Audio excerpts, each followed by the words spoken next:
Assalamualaikum warahmatullahi wabarakatuh. Perkenalkan, nama saya Ade Rohman Pramudia dengan NIM 2341030500012. Pada kesempatan kali ini saya akan mengerjakan atau menjawab soal dari ujian tengah semester terkait mata kuliah Psikologi Kepribadian. Oke, langsung saja kita akan jawab pertanyaannya. Baik, di sini saya akan menjawab pertanyaan pertama yang berbunyi, apa itu kepribadian dan faktor apa saja yang mempengaruhi perkembangan kepribadian.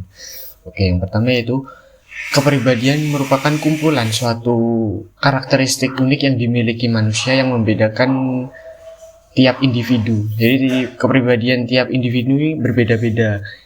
Entah itu mencakup pola pikir, tingkah laku, perasaan, dan sikap yang khusus terhadap seseorang. Terus yang kedua yaitu faktor-faktor yang mempengaruhi perkembangan kepribadian. Faktor yang pertama yaitu genetik. Ini merupakan turunan dari orang tua.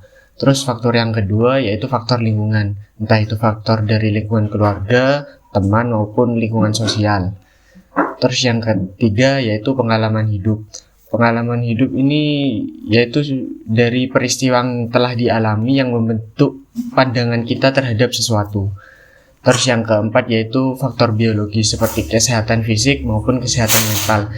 Dan faktor yang terakhir yaitu terkait pendidikan. Pendidikan ini bisa dari pendidikan formal maupun informal. Itu merupakan jawaban dari pertanyaan yang pertama.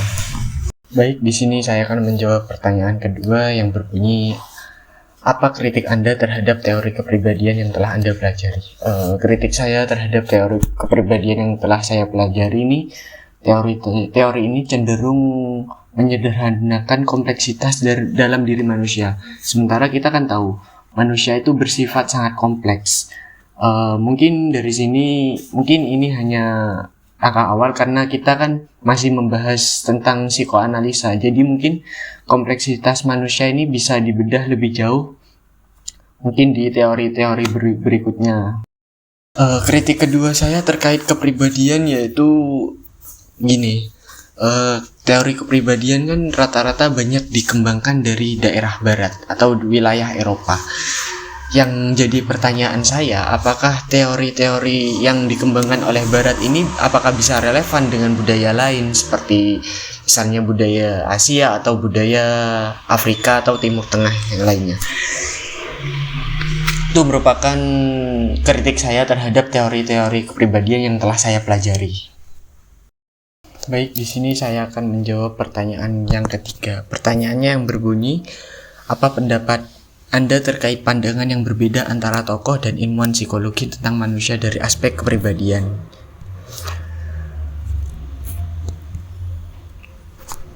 Pendapat dan terkait pandangan yang berbeda antar tokoh ini bervariasi karena tiap tokoh psikologi itu memiliki pendekatan atau kerangka teori yang berbeda.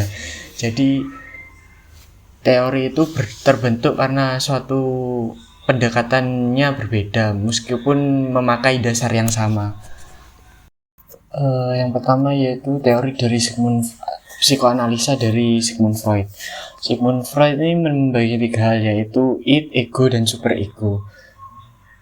Teori ini diberatkan sebagai pacuan kuda, yaitu id sebagai kuda, lalu kita sebagai penunggang ini diibaratkan sebagai ego, dan lampu-lampu atau lintasan yang mengatur jalannya kuda itu disebut superego.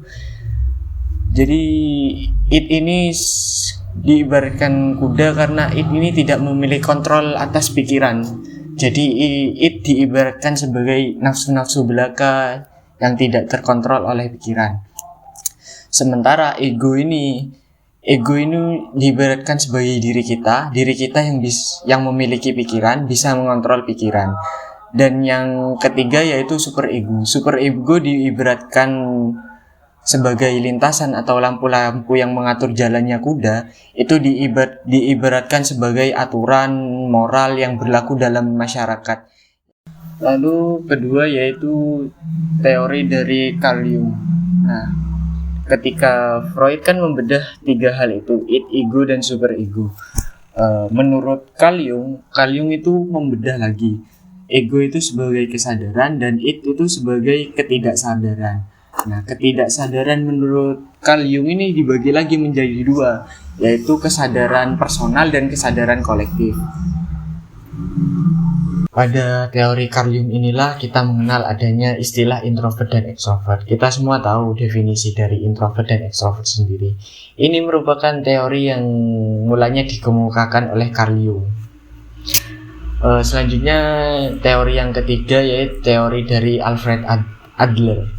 Dari Adler ini muncul istilah yaitu inferior dan superior. Nah, manusia ini ketika melihat kondisi manusia yang ada di bawahnya, manusia ini akan merasa superior. Sementara ketika manusia melihat kondisi orang yang istilahnya berada di atasnya, itu manusia itu akan merasa inferior atau merasa rendah diri lah. Baik, itu semua merupakan jawaban dari soal ulangan tengah semester terkait mata kuliah psikologi kepribadian yang saya kerjakan. Baik, karena semua soal telah terjawab, saya akan tutup video ini. Saya ucapkan terima kasih. Wassalamualaikum warahmatullahi wabarakatuh.